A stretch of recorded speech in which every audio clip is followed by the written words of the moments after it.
And how significant is this move by the authorities in Hong Kong?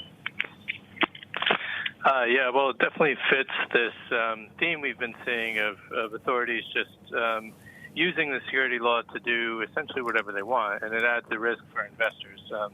It remains to be seen if the seizing of assets here will impact investors more broadly. Jimmy Lai has been under the gun for a while, so it's not a terrible surprise that this would happen to him at this moment. But we have seen, surveys from AmCham, the American Chamber of Commerce, saying that 40% of members were considering leaving the city just due to this overall clear legal implications of the national security law and how that might affect business. So that just feeds into what we've been seeing over the past couple of years since the 2019 pro-democracy protests and how Beijing is trying to keep a lid on dissent here. Is it likely to spook investors, Dan?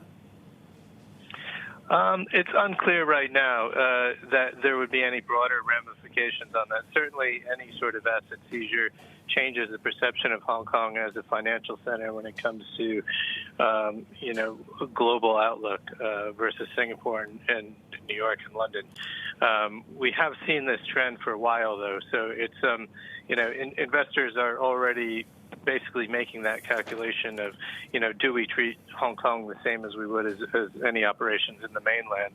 And essentially, if we do view things at risk, then it's time to get out. So it's unclear, how far or how widespread this might impact other investors. Certainly, if you're doing business with anybody on who's been targeted by the national security law, there's definite risk implications there.